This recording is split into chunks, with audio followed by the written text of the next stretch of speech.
ആഘോഷങ്ങൾക്ക് പരിധികളുണ്ട്. ആ പരിധികൾ അല്ലാഹു അക്ബർ എന്ന ആ ഒരു ഫ്രെയിമിനകത്തായിരിക്കണം എന്നാണ് ഒറ്റവാക്കിൽ അല്ലാഹു സുബ്ഹാനഹു വ തആല പഠിപ്പിക്കുന്നത്. നമ്മുടെ ആഘോഷങ്ങൾ അങ്ങനെയാണോ എന്ന് നമ്മൾ ആലോചിക്കണം. ത്യാഗത്തിന്റെയും സഹനത്തിന്റെയും ഓർമ്മ പുതുക്കി ഇസ്ലാം മത വിശ്വാസികൾ ബലിപ്പെരുന്നാൾ ആഘോഷിച്ചു. അല്ലാഹു അക്ബർ, അല്ലാഹു അക്ബർ, അല്ലാഹു അക്ബർ.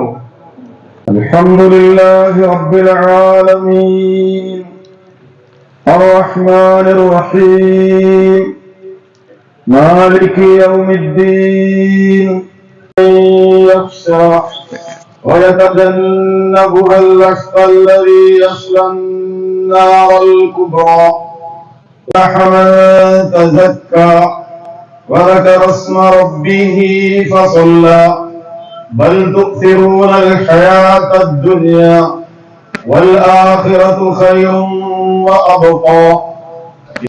കർബല, കൊല്ലം ബീച്ച് എന്നിവിടങ്ങളിൽ പ്രത്യേക നമസ്കാരം നടന്നു.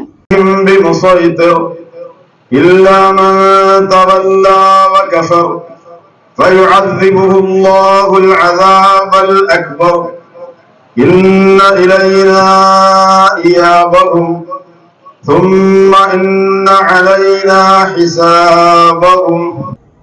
പ്രവാചകൻ ഇബ്രാഹിമിന്റെയും മകൻ ഇസ്മയിലിന്റെയും ദൈവിക മാർഗത്തിലുള്ള സമർപ്പണത്തിന്റെ ഓർമ്മകളുടെ ആഘോഷമാണ് ബലിപ്പെരുന്നാൾ.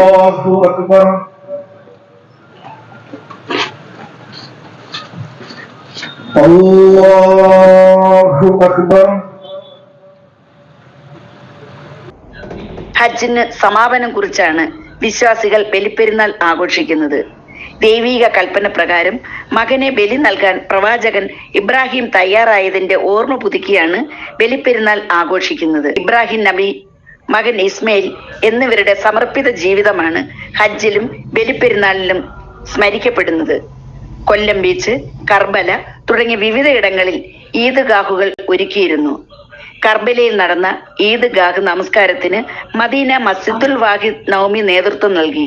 നമ്മളിവിടെ അല്പം ഇരിക്കാൻ പ്രയാസപ്പെടുന്നുണ്ട്. ചെറുപ്പക്കാരായ ആളുകൾ ഉൾപ്പെടെ പുറത്തിറങ്ങി നിൽക്കുന്നുണ്ട്. സുഖകരമായ ഒരു കാര്യമല്ല എന്ന് ഞാൻ ശക്തമായി പറയുകയാണ്. ഈദ്ഗാഹ് എന്ന് പറയുന്നത് ഇത് അവസാനം ഇവിടെ പങ്കെടുത്ത് പിരിഞ്ഞു പോകേണ്ട ഒരു കാര്യമാണ്. ലോകത്തങ്ങോളം ഇങ്ങോളമുള്ള വിശ്വാസി സമൂഹം നമുക്ക് വേണ്ടി അവിടെ പ്രാർത്ഥിച്ചുകൊണ്ടിരിക്കുമ്പോ, അവിടെ മറയില്ലാതെ ചുട്ടുകൊള്ളുന്ന സൂര്യന് താഴെ പ്രാർത്ഥിച്ചുകൊണ്ടിരിക്കുമ്പോൾ അല്പനേരം നമുക്ക് ഇതിന് കഴിയണം. നമ്മൾ ഇന്ന് ആഘോഷത്തിന് വേണ്ടി ഇവിടെ ഒരുമിച്ച് കൂടുമ്പോ അല്പം ചൂടേൽക്കാൻ പ്രയാസം വരുമ്പോ ഗസയിൽ ഒരു കൂട്ടം വിശ്വാസികളുണ്ട്. ലാ ഇലാഹ ഇല്ലല്ലാഹ് മുഹമ്മദുർ റസൂലുള്ളാഹ് എന്ന ആദർശവാക്യം നമ്മെപ്പോലെ പ്രഖ്യാപിച്ച ന്യൂസ് കേരളം 24.